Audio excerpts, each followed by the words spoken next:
A redemption arc. That's what the team and I think OnePlus is on, thanks to the pricing that has gotten way better compared to the previous models here in the Philippines. Now, we do have a review for the OnePlus 13 that you can check out on the website, but we're diving into something that's potentially a bit more exciting, at least for us here at Box, which is the OnePlus 13R. Now, this phone can be considered a flagship killer, giving you awesome specs without an extremely premium price tag, but does it hit the mark? Well, let's find out. First up is the design, and unlike the curvier OnePlus 13, the 13R goes for a design with flat sides on its aluminum frame and a nice flat display as well.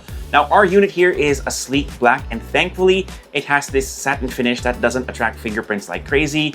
Good news if you're a bit OC about smudges on your phone. And of course, being a OnePlus phone, you've got that classic alert slider right on the side, which has always been super handy, and all the usual buttons and ports are where you'd expect them to be. Now, this does have an IP65 rating, which isn't the highest, but should protect you from accidental splashes if you get caught in the rain, and a bit of dust protection as well. Now, let's talk about the screen.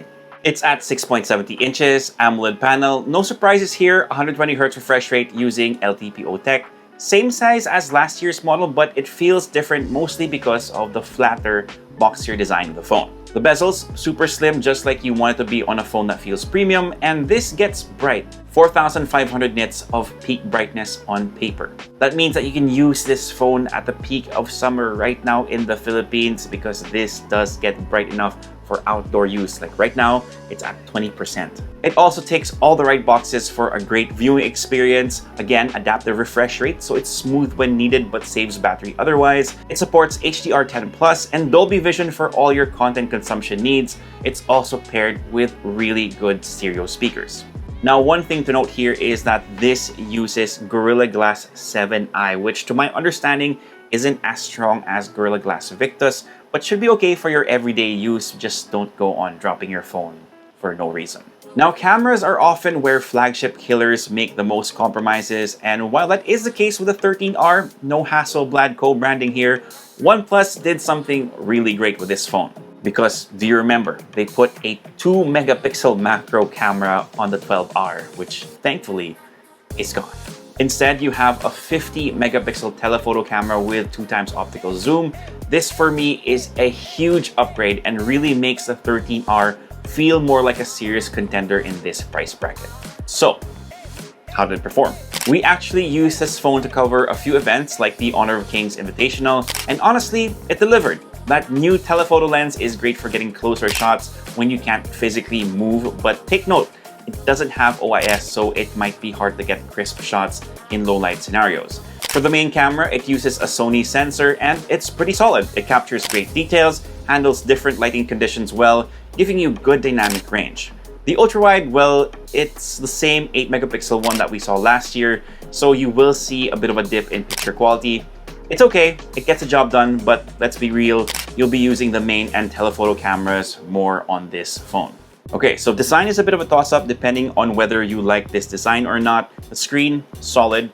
Cameras, a huge improvement, but what about its performance? Under the hood of the OnePlus 13R is a Qualcomm Snapdragon 8 Gen 3 processor paired with 12GB of RAM and 256GB of UFS 4.0 storage. And I do have to give kudos to OnePlus for listening to their customers, because a lot of people weren't happy that the 12R used UFS 3.1.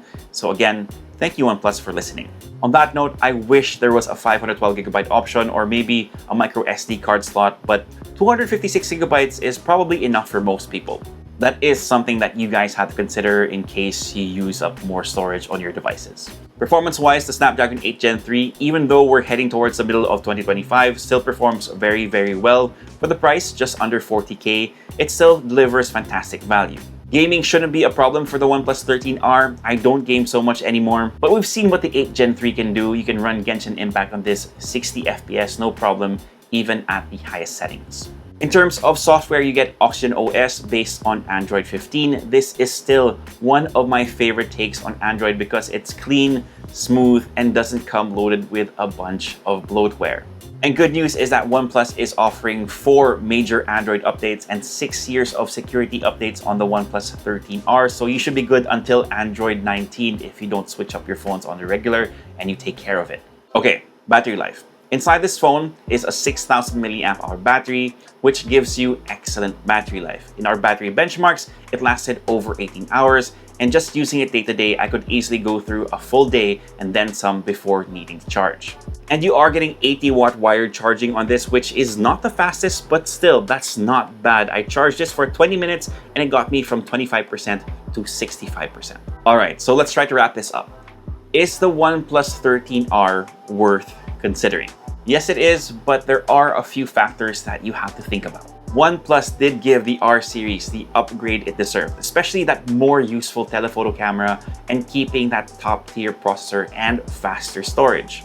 You're getting a phone that feels premium, has a great screen, fantastic performance, clean software with long support, and amazing battery life. You get all of that with a price tag of 38,990 pesos here in the Philippines, which is definitely not bad.